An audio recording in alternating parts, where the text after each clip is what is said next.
വലിയ അപകടം കേട്ടോ. നിങ്ങൾ ഈ തലയെ കൈവച്ച് പ്രാർത്ഥിക്കുന്നത് പോലെ സൂക്ഷിച്ചും അനുഭവത്തോടു കൂടെ ചെയ്യേണ്ടതാണ്. ശിരസിലല്ല, വേറെ ഒരിടത്തും രോഗമുള്ളിടത്ത് കൈവച്ച് പ്രാർത്ഥിക്കുക. ഒരാൾ അങ്ങനെ ചെയ്തു എന്നുള്ള വാർത്ത ഞാൻ അറിഞ്ഞപ്പോൾ അയാളോട് ചോദിച്ചപ്പോൾ അയാൾ പറഞ്ഞു, ഞാൻ കൈ കൊണ്ട് തൊട്ടിട്ടില്ല, കുരിശ് വെച്ചാണ് പ്രാർത്ഥിച്ചതെന്ന്.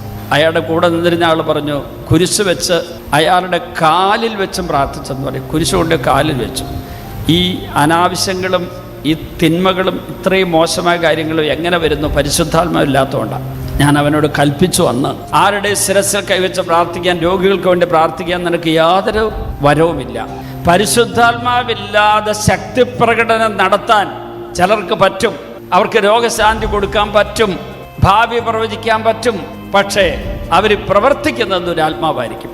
പിശാചാണ് അവരെ കൊണ്ട് കളി കളിപ്പിക്കുന്നത്. അങ്ങനെ ഒരു കാര്യവും കൂടി ഉണ്ടെന്ന് അറിഞ്ഞിരിക്കുക. അതുകൊണ്ട് നിങ്ങളുടെ വീടുകളിൽ പ്രാർത്ഥിക്കാനെന്ന് പറയും കയറി ഇറങ്ങി നടക്കുന്ന ചില വഴിപിഴച്ച ആൾക്കാരെ നിങ്ങൾ ഒരു കാരണവശാൽ വീട്ടിൽ കയറ്റരുത്. അമ്മമാർ, നിങ്ങളുടെ വീട്ടിൽ ആര് കയറി വന്ന് പ്രാർത്ഥിക്കാനെന്ന് പറഞ്ഞാൽ കത്തോലിക്കരാണെങ്കിൽ അകത്തോലിക്കരാണെങ്കിലും നിങ്ങളുടെ വീടുകളിൽ പ്രാർത്ഥിക്കാൻ വേണ്ടി കയറി വരുന്നവരെ നിങ്ങൾ എൻ്റർടൈൻ ചെയ്യരുത്.